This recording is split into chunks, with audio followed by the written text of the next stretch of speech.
या ग्लोबल कृषी महोत्सव 2026च्या उद्घाटन त्यांच्या हस्ते झालं. ते आमचे राज्याचे कृषी आयुक्त आदरणीय सूरज मांढरे साहेब, त्याचबरोबर त्यांनी हा कार्यक्रम घडून आणण्यामध्ये मोठं योगदान दिलेलं आहे. ते या संस्थेचे चेअरमन श्री अनिलदत्ता मेहर साहेब, कृषीरत्न श्री अनिलदत्ता मेहर साहेब, त्याचबरोबर या ठिकाणी उपस्थित आशाताई बुचके मॅडम, माझे सहकारी विनयजी आवटे साहेब, ज्यांनी आता आपल्याला मार्गदर्शन केलं, ते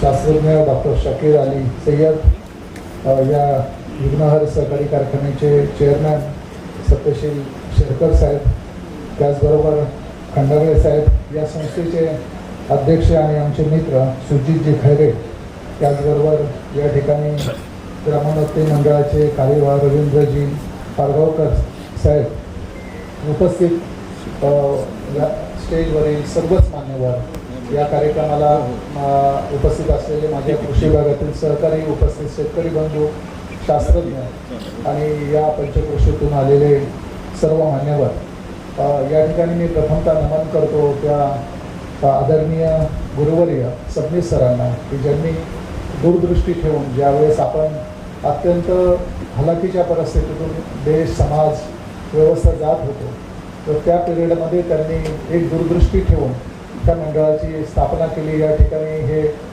संकुल उभं केलं, शाळा उभी केली आणि हे आपल्याला दिशा देणारं कार्य हे केलं.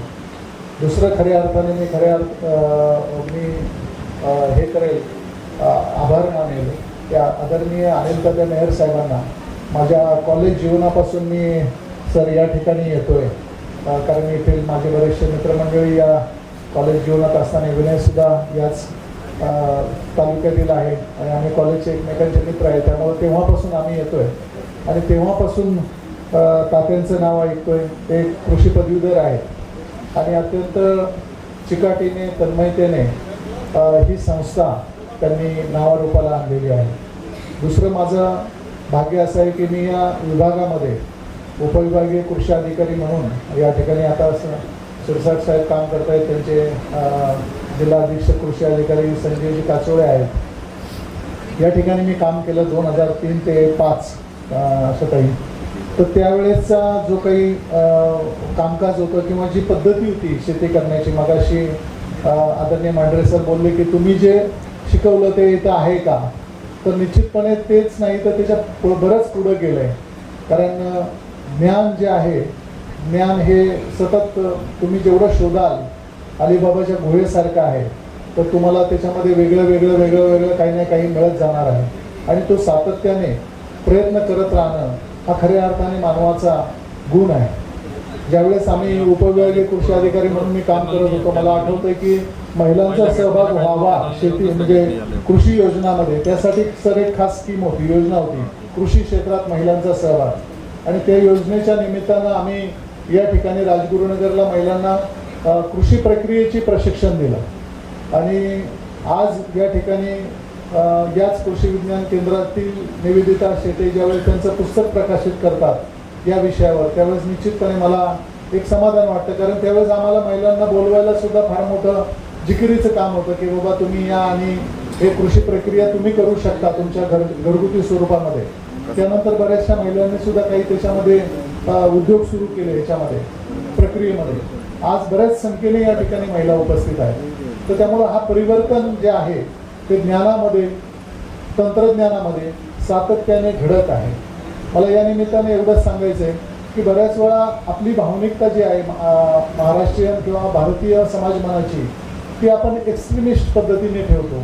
आपल्याला एक तर या टोकाला जायला आवडतं किंवा त्या टोकाला जायला आवडतं, परंतु तंत्रज्ञानाच्या बाबतीमध्ये आणि निसर्गाच्या बाबतीमध्ये आध्यात्मिकदृष्ट्या असं म्हटलं जातं की निसर्गाचे नियम अपरिवर्तनीय आहेत. अपरिवर्तनीय शब्द ऐकल्यानंतर आपल्याला वाटतं की इथं बदल काही घडूच शकणार नाही, परंतु याच्यामध्ये बराच मोठा खजिना आहे आणि तो जर खजिना आपण त्या निसर्गाच्या नियमाच्या अनुषंगाने जेव्हा वेगवेगळ्या पद्धतीने वापरायला लागतो, तर आपल्याला वेगवेगळे मॉडेल्स विकसित होतात.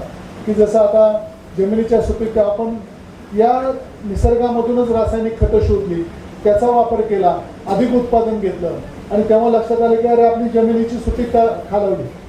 पुन्हा आपल्याला मगाशी तात्या सांगत होते की माझी जमिनीचं कार्बन कमी झालं, की ज्यावेळेस 1% वर आपला कार्बन होता तो आता 0.30 0.40 पर्यंत आलेला आहे. तोच कार्बन वाढवायचा असेल तर त्याला सुद्धा उपाययोजना आहे. हे तंत्रज्ञान निसर्गामध्येच आहे, त्याचा बॅलन्स करणं, त्याचा सम्यकता साधणे हे खऱ्या अर्थाने तंत्रज्ञान आहे हे, किंवा हे खऱ्या अर्थाने कला आहे. आणि मला वाटतं कृषी विज्ञान केंद्र या निमित्ताने खऱ्या अर्थाने याच्यामध्ये चांगलं प्रयोगशील आहे, की वेगवेगळे प्रयोग आपण ते काय प्रात्यक्षिकयुक्त प्रदर्शन हा सुद्धा एक नवीन कन्सेप्ट आमच्या सुरुवातीच्या काळात मला वाटतं 2005-06 मध्ये चर्चा केली गेली की फक्त स्टॉल लावायचं, त्या ठिकाणी माहिती द्यायची आणि मग हे करायचं. याच्यापेक्षा आपण प्रात्यक्षिकयुक्त प्रदर्शन ठेवू. आणि आज ते दोन्ही या ठिकाणची कृषी विज्ञान केंद्र जे आहेत, बारामतीचं असेल किंवा नारायणगावचं असेल, अत्यंत उत्कृष्ट रीतीने त्या हे प्रदर्शन मला पाहायला मिळालं. आणि प्रत्येक गोष्टीचा ॲस्पेक्ट म्हणजे अगदी तुम्ही शहरात राहताय तर शहरात तुम्ही भाजीपाला कसा पिकवू शकता हे सुद्धा या ठिकाणी दाखवण्याचा प्रयत्न केला आहे. मला वाटतं खरोखर एक स्तुत्य उपक्रम आहे. आत्माच्या वतीने मी निश्चितपणे आत्मा संचालक महाराष्ट्र राज्याचा आणि माझे आमचे मार्गदर्शक आदरणीय आयुक्त सुरजजी मांढरे साहेब यांच्या वतीने आता एवढं सांगू शकतो की आत्म्याच्या वतीने, कृषी विभागाच्या वतीने जे शक्य आहे ते सर्व मदत, ती सर्व सहकार्य निश्चितपणे आपल्या कृषी विज्ञान केंद्रासोबत आम्ही राहू. आम्हाला याच्यामध्ये आनंदच आहे हे करण्यामध्ये. एवढंच बोलून मी माझे 2 शब्द थांबवतो. जय हिंद, जय महाराष्ट्र. धन्यवाद सर. यानंतर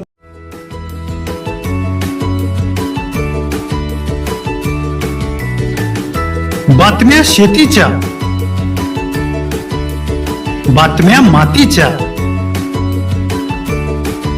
बातम्या अन्यायाच्या, गुन्हेगारीच्या,